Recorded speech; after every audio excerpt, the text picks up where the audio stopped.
And I think we're live.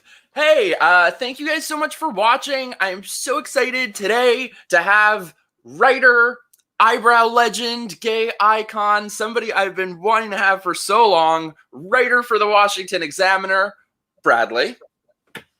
Yeah, thanks for having me. That's quite the intro. My eyebrows are very divisive, so Why are they divisive? They're pretty awesome. I get people telling me, like, my favorite YouTube comment I've ever gotten is somebody commented on one of my television hits I did, and the comment was, "Can't get past the eyebrows. Creepy!" Exclamation mark. And so people either think that they're like too bushy, unibrowy, or they think they're like perfect. I actually think I have seen people comment that on your stuff. The thing. How have you been? What have you been doing in your isolation chamber? I'm doing just fine. I mean, I'm kind of introverted, so I don't mind reading a lot of books and not seeing a lot of people. And then I'm working every day, covering stories about coronavirus, covering news, doing some Skype hits like this and like some television hits, Skyping in and radio shows. And so for me, it's not really stopped. The only thing that's stopped is my commute to and fro the office. But otherwise, life is pretty much normal, except can't ever go outside. I'm going crazy. Like, I'm day drinking, and I think I've reached the point now where I'm just convincing myself every day that I have the coronavirus. I genuinely might have been exposed to it, but 25% of people that have it show no symptoms. So you and I could both be infected right now on this live stream. But seriously, though, this is every person I've spoken to the last 2 days thinks that my roommate thinks he has it. My friend thinks he has it. So wait, so was it like a CPAC thing? No, I didn't go to CPAC. Oh, so what? You were just around someone who has it or might have had it? I've just been around some people who were sick around this time, and so we don't know if they had it or not. And then also, I don't know. I just feel like I have it. I don't know. But I don't. I probably don't. I have no. I'm the same. It's like when you look up symptoms of stuff and it just says you have cancer.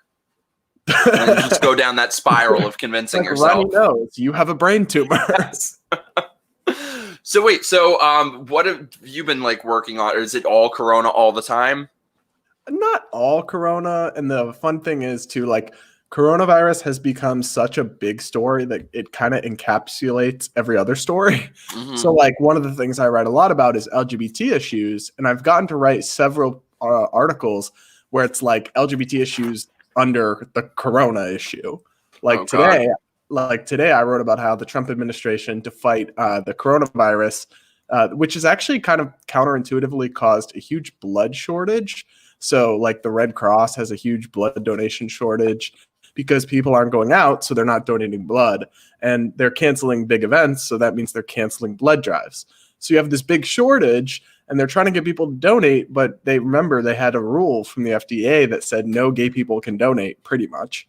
What they did is they relaxed that rule. It's not repealed entirely yet, but they announced today that they're reducing it so that many more gay people will be able to donate blood. I think that's a great thing. I've never understood the opposition to that unless someone just has issues with gay people, because aside from anything, it's sort of sending the message that straight people don't need to get checked for anything and that straight people can't get it. So I know some crusty straight people, and I wouldn't want their blood, is all I'm saying. So I'm assuming you've seen, though, how all these, you have the Pink News and all of them about trans people most affected by the coronavirus. Yeah, so there was actually I covered Vice this too. Vice. So I covered one example of the kind of thing you're talking about, where 100 LGBTQIA plus groups, so think Human Rights Campaign and GLAAD and those people, they wrote a letter and they all signed it. It was very serious, and it was about how LGBTQIA2 plus people are most at danger from the coronavirus. And I'm like, it's a virus. It doesn't care. And then their logic is what really killed me. It's what? They were really stretching it. They were LGBT people are more likely to vape, and smoking can make you more susceptible. I'm that has nothing to do with being gay or being trans. And also, if you think that's the case, then maybe try to instill healthier values in gay people. Well, I've in talked terms about of that a what little they bit. do, I think. There are some not so great behaviors and cultures with the LGBT umbrella community still. And I've talked a lot about that in some of the writing and stuff I've done. Yeah, definitely. I think that I've always said I think that the issues and dysfunctional attitudes of gay people are the same as straight people. The only difference is straight people don't have an entire community of people telling you that it's a good thing. Yeah, and they also don't have the kind of historical stereotypes to deal with. So like there's just not some of the same preconceptions for straight people. So I'll have people who will tell me like one thing that really bothers me is there's still this subconscious stereotype that people have in the back of their minds tying gay people to pedophiles. So I'll have God. like no, seriously, I'll have friends who are like a girl and they're like 22 and they date some guy who's like 18 and no one blinks an eye. But then I have dated people who are older than me and the first comment is like, "Oh, look, he looks so young next to you." And I'm like, that's their first thought sometimes. And it's bizarre. So there's that going on. But then none of it helps. I think one of the most controversial things I've ever written was I'm gay, but I'll pass on Pride Month. And I remember that. My whole thesis was basically if you want to show gays are just like everybody else, we deserve acceptance. Going out in rainbow thongs and with like dildo balloons in the streets isn't the best way to do that. And the other problem I have with the Pride movement, like I believe in general the idea of Pride, maybe a little bit, but like a little bit. Pride TM, like the movement and all the rallies and everything are really political. So like you go there, you'll see gun control posters, you'll see like anti-Trump shit. They've banned actually gays for Trump. They banned them. They banned Pride. Jews. They banned the Israel flag. Did you see that? Yep. It's so crazy. So that's kind of the problem there. Yeah, it's crazy, and I'm all for like we need to start having the shame parade. We need to celebrate shame for a day because like you have to date these friggin' people. They're horrible. Like I feel like the gay community tells people so much, ooh, love yourself, love yourself, love yourself, but I never see them telling people to respect themselves. And like half these guys, like I went out with somebody a while ago who had a framed picture of himself on his nightstand. Like they love themselves. I think you can stop telling people to love themselves. Yeah, I mean, I'm of the mind, and some of my friends call me like the gay trad, and it's funny because I'm not traditionalist at all. Oh, but like, I think that it's generally bad for human beings' emotional health to be promiscuous. And thank you. I mean, I'm not saying it's like I'm not like chastity belt till marriage type, but it's like if you're treating your body like a piece of trash and just handing it out to random strangers on Grindr every night, which not all, but a lot of gay people do, and the kind of gay culture encourages that and says, "Yes, queen." Oh, that's horrible to me. That's not good for people. You're giving them bad advice and you're setting them up for failure. Yes. Then you're using that failure as evidence of them being victims. Well, I actually just realized something the other. Oh, by the way, do you have I'm like hearing myself on yours. I don't know that I have headphones. It's only like the last minute or something. I didn't before that. Did you like change something? I did not. Oh, I don't.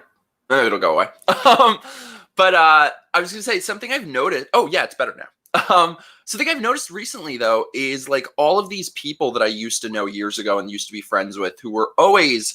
They weren't gay, they weren't lesbians, they weren't transgender, are now, and they're all people who had like a history of mental problems, are now suddenly attaching themselves to all of these labels. There's very vague alphabet labels. They're queer, demisexual, pansexual, all of these. And I'm not buying it with this many people that like in your 30s, you suddenly have discovered this new identity. So I think it's just a way for people who are unwell to not get the help that they need and to just the LGBT community, I feel like, is becoming something that has very little to do with LGBT people. It's just becoming this commune of mental and emotional instability. And political activism. So it's become more of a political community than anything else. And then it's become a social statement. So you have people like you're saying, I think that some of the categories fall into what you're describing more than others. I would say non-binary is the biggest red flag to me. Part of being that, so transgender or gay, not a lot of people would come out fully as trans or gay to be trendy. But something like non-binary doesn't require anything of you because it's not really a clear identity or thing. You're just saying, like, there are people who are non-binary. Look at Sam Smith. He's the perfect. Oh God, with the So the famous singer dude who he was a gay man. He came out. I think that didn't them was a game. No, I don't do that. I'm not doing that for Sam. No, sorry, Sam. But so Sam Smith, the guy, came out as gay, and then a couple like years later, I guess it didn't get him enough attention, or he wanted to feel different or something. He came out as they, non-binary, and I was kind of bothered when I read the description of why. In the article where he came out to the journalist or whatever, he said, "Oh, well, I just always identified with, makeup and dresses and not sports and boys things." And I'm like, what? That's so stereotypical. How come you can't just be a biological male who's gay and attracted to other men who likes dresses or likes not sports or likes fashion? Like, that's fine.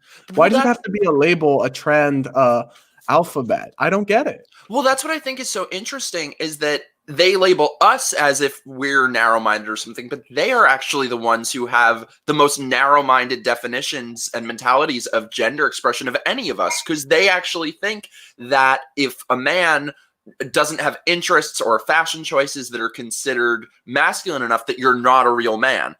I mean, that's some like old school homophobia. They're just rebranding it. Yeah, it gets kind of circular to the point where, like, if you don't believe in biological sex existing, you sort of don't believe that homosexuality is a thing at all. So, like, there's a point where kind of the LGBTIQI2 3 spirited plus square root symbol. That kind of agenda almost gets like self-contradictory at a certain point, right? If gender doesn't exist and isn't a thing, how can you be gay?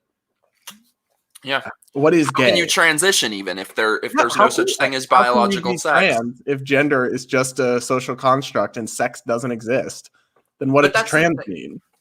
But that's the thing. I think it's so much about compliance, what they do, because half the things they say don't make sense. They can't keep one thread of logic. You cannot question it. Then you get Kevin Harted. Oh God, how that was so stupid. I mean, it was stupid, but that's not even a great example. The point is just that, like, you question anything and the alphabet people come. Well, even worse than what he got are the things that people like is if you're LGBT and dare question it. Like, that's what they really hate. Oh, yeah. They really hate that. There's nobody. So I've done a lot of reporting on this. This is something that fascinates me. I've reported a lot on how the left treats gay Republicans. So you have people like, I did a whole story on him, and I'm blanking on his name, but a pro-Trump Mauro Garza. He's a pro-Trump I remember that. I read what you wrote. Candidate, and the local, they started a boycott against his gay bar. They signed a letter, the activists denouncing him as anti-LGBTQ, and then you look at what happens to people. Like Rick Grinnell, they're just constantly called like the equivalent of Uncle Tom. They just come for you. They really do. And it's crazy because I don't know about you, but for me, I'm sort of old enough to remember, like, right when I came out was sort of right before the tide started turning. So I remember back when being gay was like a big deal to people, and that's just not the case anymore. It's a different planet now, and it's crazy because it seems like they don't want that acceptance. They don't want these great changes that have happened. It's like they want to be hated. So activists use something where they call it assimilationist politics, and they say it like they call respectability politics, and they say these things like they're bad. And I'm like, yes, we want that. That's what has worked. But they don't want an environment. Like, my goal world would be somewhere where 10% of the population is gay and no one really cares and it's not a big deal. Their goal world would be a world where gay people are put on pedestals, second to trans and non-binary and etc. But everyone gets their identity celebrated and clapped at, and it's a big deal, and everyone gets attention about it, and everyone gets to talk about how privileged they are or how oppressed they are. They want to make it a big deal because that's where their power comes from. That's where their cultural influence comes from. So that's why I think the goals of left-wing LGBT activists and the goals of gay conservatives are fundamentally at odds. And that's why they view us as threatening to their agenda, and they try to take us down. Yeah. Well, and also just because simply by us existing, we disprove their entire narrative that if you disagree with them, you just hate everyone. Yeah, it undercuts their narrative for sure. I mean, I agree with that pretty much. By the way, I just want to read out some super chats we got. Thank you guys so much. Danny, thank you so much. He said you don't have to read it, but thank you anyway. Maddie, Sigh, remember 10 years ago when being gay was fun and we didn't take it all so seriously. Better times. Totally agree. Denise, congrats on your return to Twitter. Thank you. But what'd you get banned for? Literally nothing. They came up with maybe 5 different reasons. The first one, I think it was for is because I posted the statistics on this epidemic of transgender murders, which is bullshit. Yeah, it's not really a thing. No, members of the general population are almost like 5 times more likely to be the victims of homicide. Well, and they cite the trans murders, but they make it sound like they were killed because they are trans. Yeah. And they were killed and they were trans, but it's usually unrelated to the fact that they were trans. Yeah. So the narrative doesn't hold up. But it was International Pronoun Day, and I got banned like that day. I think I said this on a live stream, but if I said the non-binary thing about Sam Smith, if I called him he on Twitter, I could get banned for that. It's so ridiculous. Oh wait, what I was gonna say too. I don't know if you saw this. So like being single and tragically unlike yourself, damn it. I have all the like Tinder and all the stupid apps and shit. But so anyway, I opened up maybe like a week ago or something, I opened up Grindr on my phone, and they have a thing on there, a message of like, oh, for your health and safety, wash your hands. I'm like, really? Now you decide? Maybe tell people to like stop doing meth and having unprotected sex instead of wash your hands. Well, I think it's funny on gay Twitter how many people like are just pointing out how many gay people can't go a week without hooking up with someone on Grindr. So it's like social distancing, but you're still sneaking out to go to Grindr hookups. Maybe you have a problem. I swear this whole pandemic is just going to be the fault of the gays for banging everyone. but no, well, I was gays saying, are most affected. Remember? Oh yeah, seriously. I was going to say though this, and I think this just shows the deep cultural rot that is within the gay community right now. That on these apps like Grindr and shit, they have a thing that used to pop up. I screen capped it. I couldn't believe it. For people who do meth, to do meth safely, and it tells you how much. That. That's not a thing. I like screen capping. It's like an entire set. It's like its entire website. It's like tweaking.com or something, and it tells you how much to pay for your meth, how to do meth, all this.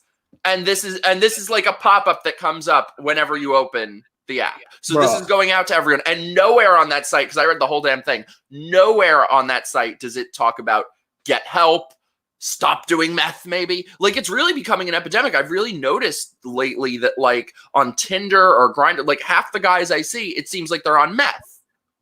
So I don't have these experiences because I am gone from being the hellhole of being single as a gay conservative. Damn it. Oh, the worst thing in the world for so many reasons.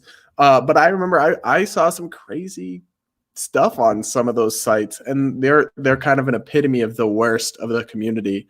I will say I don't like when people I don't want people to think that those sites are representative of the whole community, because they're really not. I know even a lot of like liberal gays who are in monogamous relationships who look down at that kind of stuff. But it is true that that's the culture for a lot of these people, and these apps, and their attitude towards it all is "Yas, queen." And it's the opposite with me. See, where like when I sort of became a little more conservative, I sort of expected that conservative gays would maybe be better. No, they're exactly the same. They don't always practice what they preach. No, they're sometimes the worst of all. Well, I was going to say that what's like your back? So have you always been sort of more conservative? You've always been sort of consistent in your politics? I've never been liberal. No, I mean, I just wasn't super political in like high school, but then in college, I kind of became more right wing over time throughout college. But I kind of started from like an apolitical standpoint. I never started from the left or from liberal. And I kind of realized I was conservative more before I fully realized I was gay. I was definitely openly conservative before I was openly gay. Wow. Yeah, so that's kind of the background there. Yeah, with me, I think like I was a hardcore liberal my whole life until the past maybe like 4 or 5 years. But so I really think that it's something that goes beyond politics, because even when I was a diehard liberal and agreed with them on stuff, I just felt like I had nothing in common with all of those gays. Like I think it's like that goes so far beyond politics and is just so embedded in their culture. Yeah, it's a cultural thing. It's not necessarily political. I mean, it is in a way, but it's not Republican, Democrat. It's a cultural thing, and it's a matter of values. There are a lot of gay people who value family, commitment, responsibility, self-respect, and don't feel like they identify with, well, maybe I'm being wishful with a lot, but there is a substantial number that do value those things, and they totally feel that even if they're liberals on economics or whatever, they don't feel at home with kind of the LGBT plus TM community because of that. I just feel like this idea of pride should not mean be the absolute worst you can be. And I feel like that's sort of what it is. And that's why I think a lot of these people, like I mentioned before, who are suddenly now in their 30s and 40s identifying with these vague labels of queer and all these things, I think it's because then if they have this label to call themselves, then it's not a problem with them. It's not something they need to look inward with. It's something the world needs to change for them on their behalf. And it's like they know that there's only one group that glorifies emotional instability, and it's the Alphabet Club.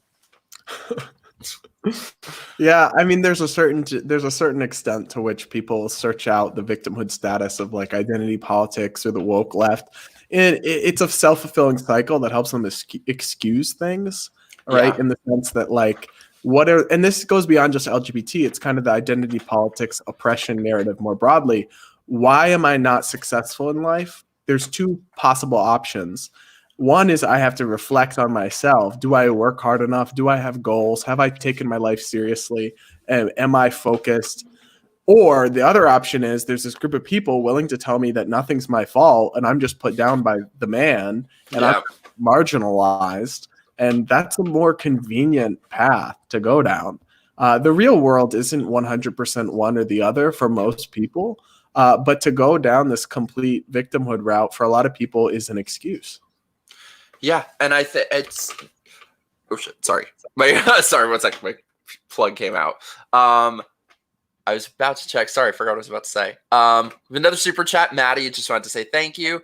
Pronoun day is so 2019. I want World Adjective Day. My adjectives are regal and moist.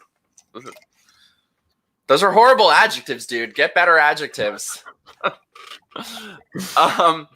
But yeah, I feel like I'm really starting to see so many people like us, I think, who are changing it, and it feels like we're almost creating our own LGBT community that's very different than theirs. Like I honestly, a couple years ago, I never thought in my life that I would see so many gay people and lesbian, bisexual, trans people who are questioning this and leaving the insane alphabet stuff.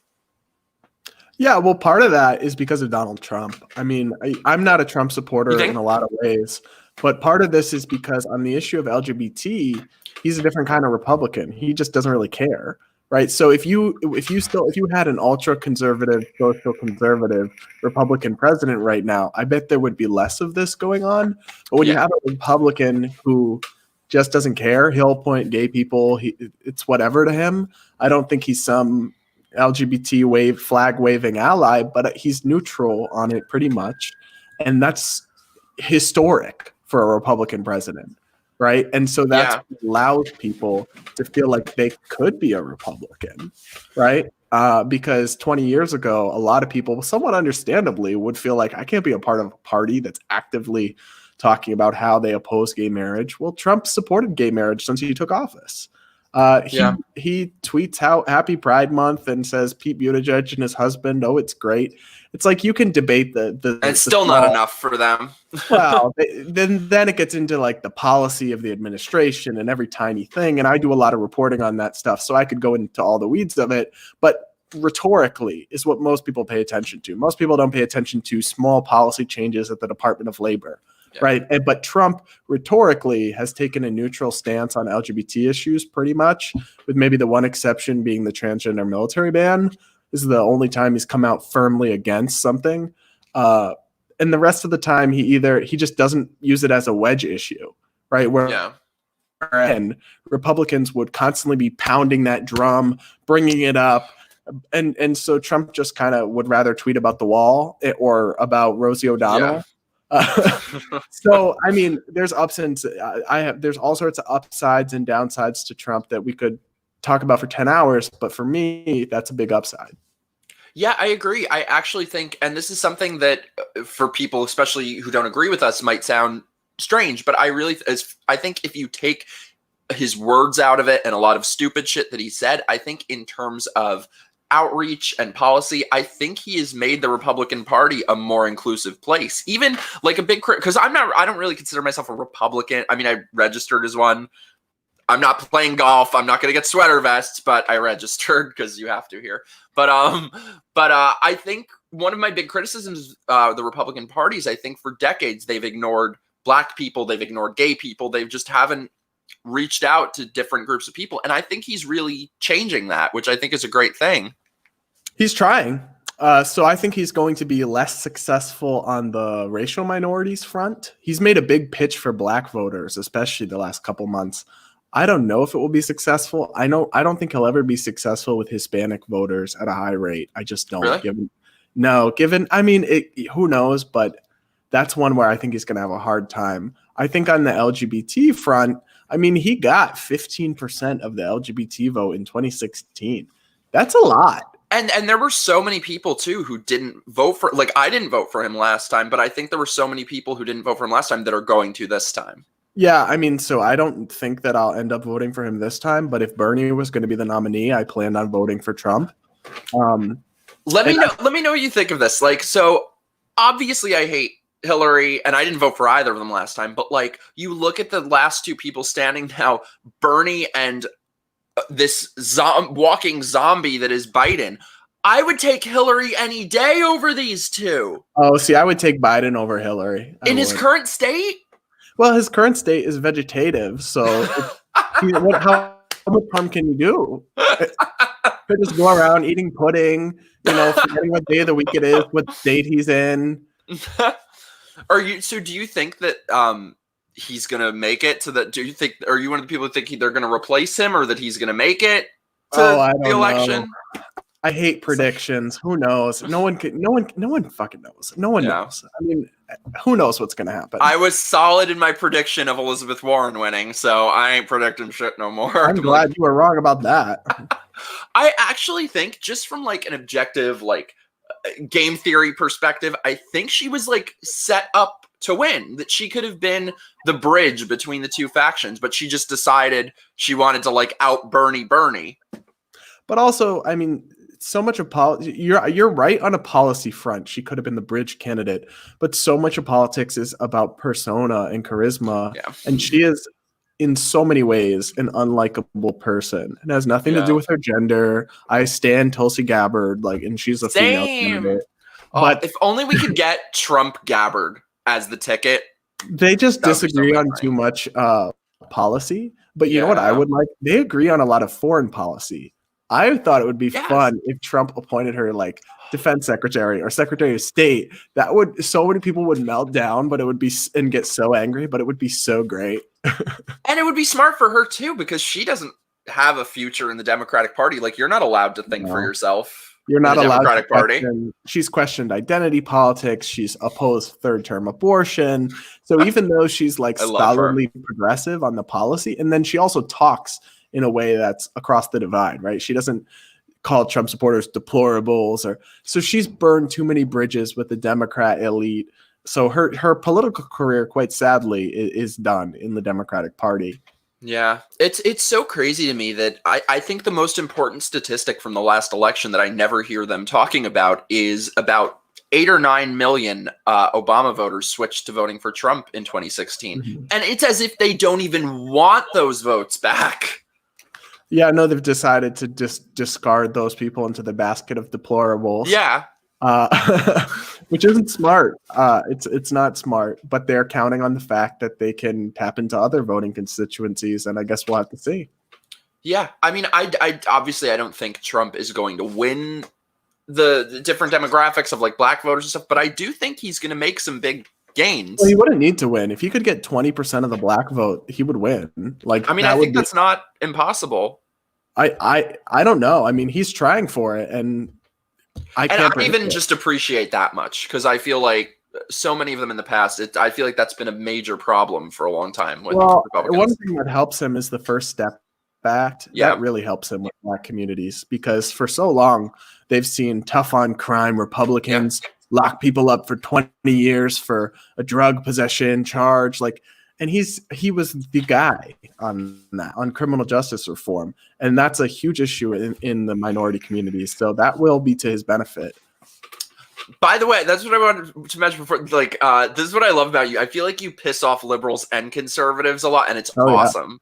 Yeah. Well, I have opinions. Like, I'm just very iconoclastic and heterodox. Like, I don't fit neatly into like one label. I mean, I always tell people I'm too libertarian for the conservatives and I'm too conservative for the libertarians. Yeah. And then I'm too pro-Trump for the never Trumpers, but then I'm too Trump skeptical for some of the Trump sycophants who love him. Those are annoying as shit. Like, I'm at the point, like, being honest, like, I don't consider myself a Trump supporter, but I'm at the point where I'm going to vote for him, and I feel good about that. But I honestly think Trump derangement syndrome goes both ways. Like, some of these people who will defend anything. Some of these people think he walks on water. Yeah, so I mean, you can support him, you can vote for him. I get that. What I can't get is somebody who's never willing to admit anything. They didn't even like the wording a little bit. Yeah. He took one step wrong, and there's these people, and they're exhausting, right? Because that's the telltale sign that someone's not a thinking human being. Yep. If they think any politician is 100% perfect, their brain is not on. Yeah. By the way, parentheses, I just want to say super chats. Tim, thank you so much. He asks, why is Brad pistachio-phobic on ice cream? You don't like pistachio ice cream? Oh, this is going to get confrontational to talk food. What is with you and food, dude? I just say my truth. Italian, right? I just speak my truth. Don't be a bigot. Wait, you're Italian, right? Sort of. Okay, so you're supposed to have like good food taste. I do like good Italian food. But just bad everything else. Pretty much. What are your food things? So he likes like well done steak and with ketchup. What was the salad thing? So I had a microwave and it was kind of good. Why though? It was by accident, but then I ate it anyway. Okay. I had already microwaved it. Okay, at least it was an accident. I feel like the salad has taken on a whole mythology. It really has. People have not let that one go. And then I'm trying to think what skim milk. People think it's bad that I love skim milk, and I think whole milk is gross. I think they're both gross. You just don't like milk?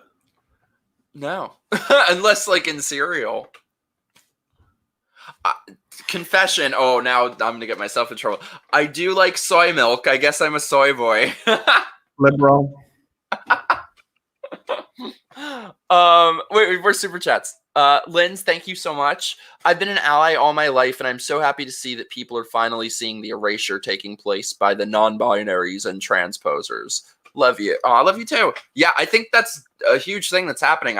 And this is something too that I think, so just like we've seen how gay and lesbian people have sort of been pushed out of the alphabet cult, I think next is going to be trans people who don't march in lockstep, and they're going to be told, oh, you're privileged because you're not a queer, non-binary, gender fluid, pansexual. Well, that's what they do to Blair White. Yeah. Also, Danny, thank you. I came in a little late. Did you already talk about Ariel Scarcella? No, but should we? I love her. I just figured out who she was a couple weeks ago, and she seems cool. She's I watched amazing. some of her videos. I mean, power to her. She's amazing. Thin white axe soy milk is disgusting. Leah will not eat meat if it's pink. What is wrong with you people? You like well done steaks? Yes. Why? It's crispy. It got that good char on it. Ew, gross. But sorry, what was that? Oh, so then my hottest take, this is moving on from food, but my hottest take ever that people hate the most is Jacob Wool. Oh, that's right. Oh God, dude. At this point, it's trolling a little bit, but like he's in really good shape. That's just a fact. Here's my hot take that's probably unpopular. I think guys like that who are just like Ken dolls and just immaculate, to me, that's the same as somebody being like 300 pounds. Like, it's just unattractive and boring. That sort of perfection is boring. I like funny looking people. That's weird, but okay. Wait, so before, back in your single days, because as everyone knows, Brad has a boyfriend, he will tell you. That's like your Did Twitter. I mention he goes to med school? Wait, what's that? Did I ever mention he goes to med school? My wife's a doctor, folks. So back when you were single, was your political stuff like a big problem with that? Yeah. Oh yeah. So I was persona non grata at UMass Amherst gay community. That was horrible. They would DM me on Grindr. They'd be like, "Kill yourself." They'd be like, Love and hope. Yeah. Tolerance. Yeah. When was that? When was that? So I graduated in 2019, and I was in college from 2016 to 2019. So right after Trump was elected to until May of last year. Yeah, I was going to say, I think it's, I mean, they were horrible before, but Trump being elected has really exposed all that. He pushed them over the edge to the point where they're unhinged. They weren't fully unhinged, and he pushed them over the edge. Yeah. But I think it's just sort of exposed all the mentalities that they had before. Because like I said, even way before Trump, even when I was a liberal, I just always felt like, if you're in a group around those types of like liberal, flawless gay people, like they're so cliquey and judgmental, and that like I've never been into that. And I think now few of them are happy people. No, they're fucking miserable, right? And I think like this has been a big thing for me with dating too, that all these guys I encounter, it seems like they all hate themselves and stuff, that it like a couple times has made me feel like I wish I hated myself. And like, You know what I mean? No, I do, because like, I don't know. I feel like to be able to, at least in New York, I always wonder if it's different elsewhere, but in New York with these gay people, I feel like to be able to have any sort of multiple dates with somebody, you have to be willing to compromise your integrity. And I'm not willing to do that. Like, you have to be willing to be treated poorly or something. And I'm just not willing. Yeah, it's hard. I had to wait for such a long time, go through so many terrible guys, and hopefully it will work out in the end. I can't say it will, but no, it will. For me, the 100th time was the charm. Hopefully for me, like the millionth will be. At least the one thing I have to give myself solace is that even back when I was a liberal, guys didn't like me either. So at least it's not only because of my politics and also because I'm awful. Wait, there's another super chat. Bobby, love you, Bobby. What up, Mike? First time. Hey, Brad. Prediction time. Will Biden make it to November, or are Democrats going to need an emergency replacement? This whole time, I felt like I can't imagine that they are that delusional to have this person be. Did you see the other day? He was on some interview and he had a paper in his lap that he's reading off of, and he couldn't read it. He couldn't speak reading. It's sad. He's in mental decline. I know. I genuinely feel sorry for him. To answer the question, though, he might make it, but it's like any day he could just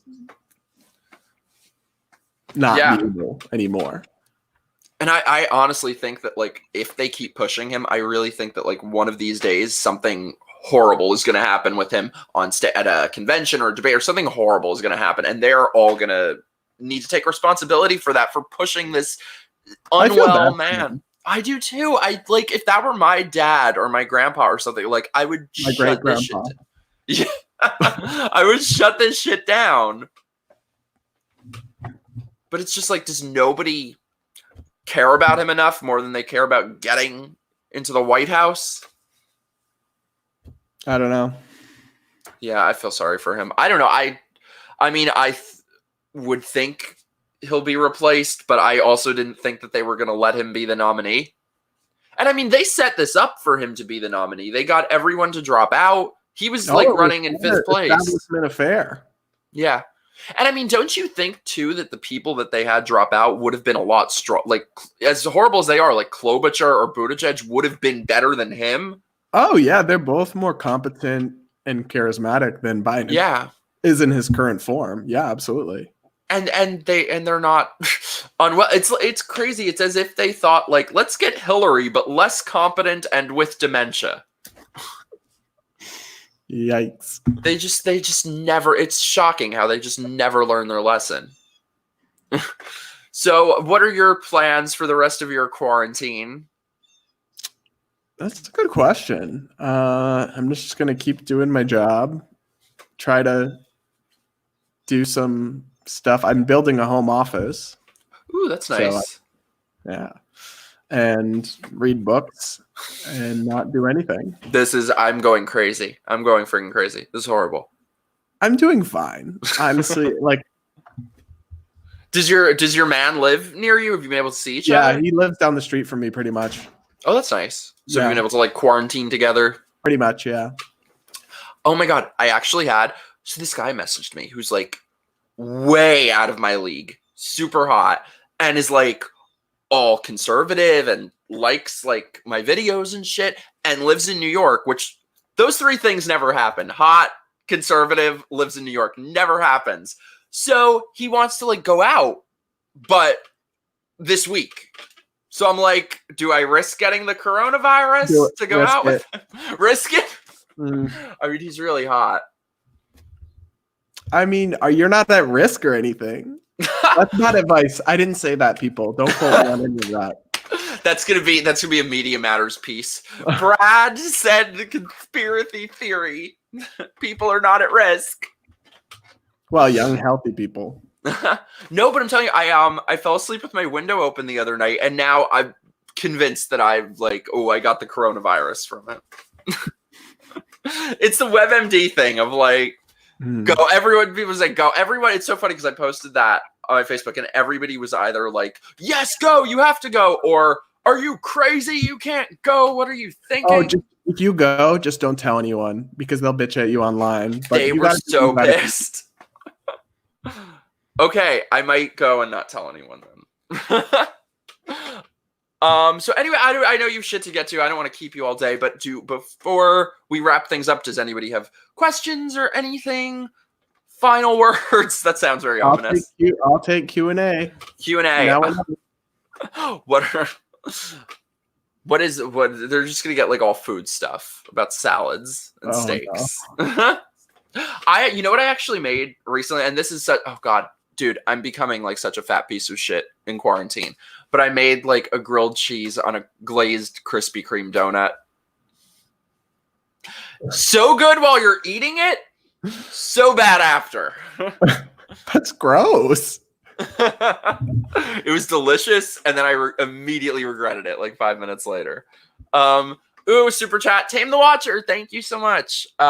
Watch out, Brad. Every live stream, the chap ships Mikey with whomever he's talking with. These people think I'm like banging every guy that I'm in a picture with. Every person.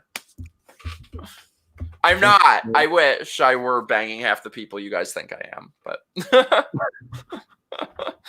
do you have any like articles coming out soon or anything people should stay tuned for? I write every single day. So people should just follow me on Twitter, Brad_Polumbo, Polumbo. And then they should also subscribe to my brand new YouTube channel. That's right. So it's also just Brad Polumbo, Polumbo. Subscribe over there. I already posted one video of reading hate comments. That's kind of fun. You did two Probably now, posting right? more. Yeah, I also did one on Biden and how liberal media is literally just ghosting his sexual assault accuser, even That's though insane. they ran with it with Kavanaugh, but when it's a Democrat. Well, and this allegation is so much more credible too.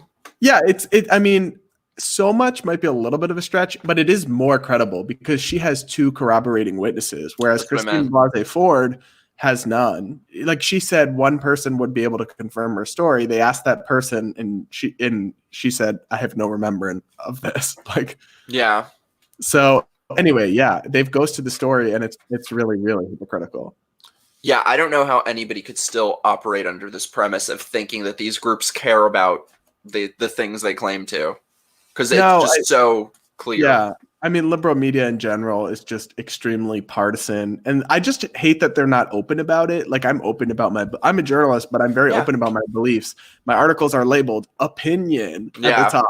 Whereas what bothers me about the New York Times, CNN types is that they're pushing an agenda, but they're proclaiming objectivity, and that's really wrong because a lot of people fall for it. Yeah, I couldn't agree more. Bobby asks, best quarantine movie / show to watch, and why? Oh, I watched such a good gay movie the other night. What was a good gay movie? I'm an aficionado of really gay movies. Yes. Oh God, what was it called? It was a French movie. Oh, it was called Hidden Kisses, and you have to watch it in subtitles. Where's it from? It's a French movie. Oh, French. But you have to watch it in subtitles, which I personally like. It is the sweetest movie, and it's not cheesy or cringe or low budget. We like most gay movies. Yeah. Oh, those are horrible. So highly recommend. I'll check that out. What about what about a show? I'm watching Elite. Do people know that? Oh, it's like Gossip Girl and Riverdale, but the Spanish version. And there's like really attractive. That sounds amazing. Okay, I want to watch that. Spanish gays in it. I would say this show that I've been saying this for months and nobody's listening to me. This show called Servant. Watch it. It is so good. It is so good. Have you seen Servant? No. Oh, it's so good. It's on like the Apple streaming. It's this like mystery thriller. Or this other show. Brad, you would love this show. You got to watch it. It's like this other one. It's called Search Party. It's like a comedy mystery kind of thing. It is so good and so underrated. So watch Search Party and watch Servant. Oh, did you see the Tiger show? I've totally missed that story. Whatever. I've just been like, whatever, don't care. Don't. It's horrible. I sat through the whole friggin' thing to know what people were talking about with this, and like I felt like I needed a shower after it. It was just so gross. They're all on meth. They're all Leah said, "Love you, Mikey, but no on Servant." Yeah, she can't do scary stuff. Yes, anyway though, I'm gonna update this after the description to put in like all Brad's links to his channel and stuff, but he's on YouTube. You should check it out and check out his articles. Dude, I really appreciate so much you coming on. I've loved your writing for so long. Yeah, thanks so much. Thanks for having me. I think you're really doing something important. Everyone for watching. All right, so go hit him up on the Twitter. Hit me up on the stuff too, and let's talk. Brad, you're the best. Thanks. All right, have a good quarantine, y'all. Bye.